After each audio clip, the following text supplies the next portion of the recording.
एक छोटा सा बोर्ड रेहड़ी की छत से लटक रहा था। उस पर मोटे मार्कर से लिखा हुआ था, घर में कोई नहीं है, मेरी बूढ़ी माँ बीमार है, मुझे थोड़ी थोड़ी देर में उन्हें खाना, दवा और टॉयलेट कराने के लिए घर जाना पड़ता है। अगर आपको जल्दी है तो अपनी मर्ज़ी से फल तोल लें और पैसे कोने पर गत्ते के नीचे रख दें। साथ ही रेट भी लिखे हुए हैं, और अगर आपके पास पैसे नहीं हों तो मेरी तरफ से ले जाना इजाज़त है।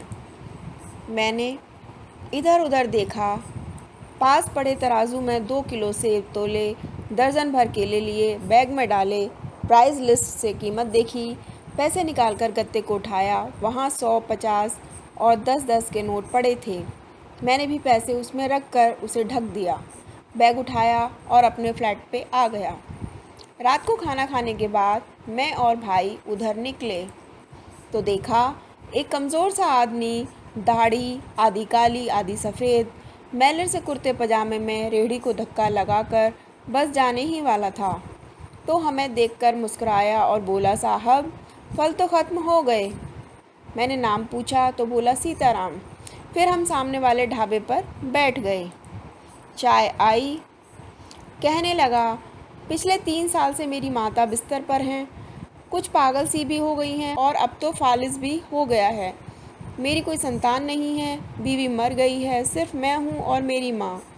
माँ की देखभाल करने वाला कोई नहीं है, इसलिए मुझे हर वक्त माँ का ख्याल रखना पड़ता है। एक दिन मैंने माँ का पाँव दबाते हुए बड़ी नरमी से कहा, माँ तेरी सेवा करने को तो बड़ा जी चाहता है, पर जेब खाली है और तू मुझे कमरे से बाहर निकलने नहीं देती। कहती है तू जाता है तो जी घबराने लगता है। तू ही बता मैं क्या करूं? अब क्या गले से खाना उतरेगा? न मेरे पास कोई जमा पूंजी है। ये सुनकर माँ ने हाँफते काँपते उठने की कोशिश की। मैंने तकिए की टेक लगाई। उन्होंने झुर्रियों वाला चेहरा उठाया, अपने कमज़ोर हाथों को ऊपर उठाया, मन ही मन राम जी की स्तुति की। फिर बोली, तू रेहड़ी वहीं छोड़ आया कर, हमारी किस्मत हमें इसी कमरे में बैठकर मिलेगा। मैंने कहा, माँ क्या बात करती हो? वहाँ छोड़ आऊँगा तो कोई चोर उचक्का सब कुछ ले जाएगा। आजकल कौन लिहाज करता है, और बिना मालिक के कौन खरीदने आएगा? माँ कहने लगी, तू राम का नाम लेने के बाद रेहड़ी को फलों से भरकर छोड़कर आ जा, बस। शाम को खाली रेहड़ी ले आया कर। अगर तेरा रुपया गया तो मुझे बोलियो। 2.5 साल हो गए हैं भाई, सुबह रेहड़ी लगाता हूँ, शाम को ले जाता हूँ। लोग पैसे रख जाते हैं, फल ले जाते हैं, एक धेला भी ऊपर नीचे नहीं होता, बल्कि कुछ तो ज़्यादा ही रख जाते हैं। कभी कोई माँ के लिए फूल रख जाता है, कभी कोई और चीज़।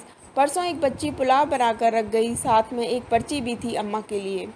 एक डॉक्टर अपना कार्ड छोड़ गए, पीछे लिखा था, माँ की तबीयत नाजुक हो तो मुझे कॉल कर लेना, मैं आ जाऊँगा। कोई खजूर रख जाता है। रोज़ाना कुछ न कुछ मेरे हक के साथ मौजूद होता है। न माँ हिलने देती है, न मेरे राम कुछ कमी रहने देते हैं। माँ कहती है, तेरा फल मेरा राम अपने फरिश्तों से बिकवा देता है। आखिर मैं इतना ही कहूँगा कि अपने माँ बाप की सेवा करो और देखो दुनिया की कामयाबियाँ कैसे हमारे कदम चूमती हैं। अगर आपको हमारी ये कहानी पसंद आई तो प्लीज़ हमारे चैनल को लाइक और सब्सक्राइब करिए। Thanks for watching.